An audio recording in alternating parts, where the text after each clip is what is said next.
আজকে আমাদের একটা নতুন করে একটা সুযোগ সৃষ্টি হয়েছে ছাত্র জনতার অভ্যুত্থানের মধ্যে। অনেক প্রাণ গেছে, অনেকে আমাদের ছাত্ররা তাদের জীবন দিয়েছে, তাদের আত্মার প্রতি আমি গভীর শ্রদ্ধা জানাচ্ছি।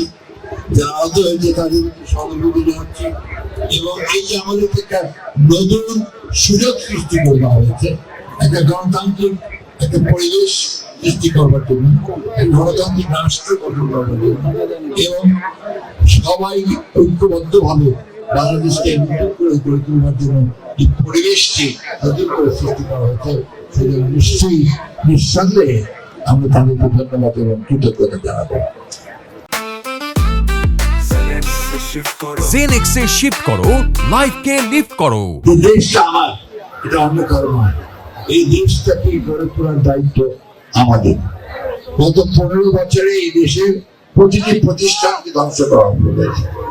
এখন সময় এসেছে তাকে নতুন করে আবার গড়ে তুলবার।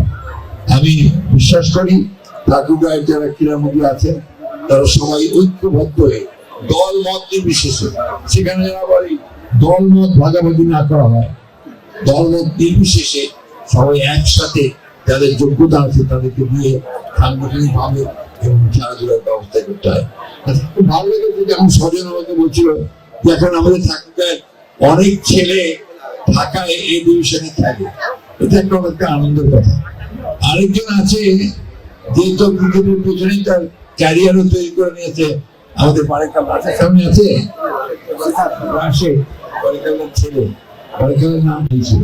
সে এখন ক্রিকেট বোর্ডের একজন অত্যন্ত দক্ষ কর্মকর্তা। আমারও সুযোগ হয়েছিল একবার ক্রিকেট বোর্ডের সদস্য হওয়া। এই সূত্রে ক্রিকেট আমাদের ভালো লাগার একটা খেলা। অনেক কিছুই মনে পড়ে এই রাশিদের বাবা বারেকাল্লার বাসায় আমরা আপনার তখন দেশ শেষ নিয়ে এসে কিভাবে খেলা দেখবো সেই ব্যবস্থা আমরা করতাম। যাই হোক, এখন তো অনেক সহজ হয়েছে, খেলা দেখা যাচ্ছে সবসময়। যারা খেলছেন তারা নতুন নতুন করে বিভিন্ন একাডেমি ইনস্টিটিউশনে তারা কোচিং পাচ্ছেন।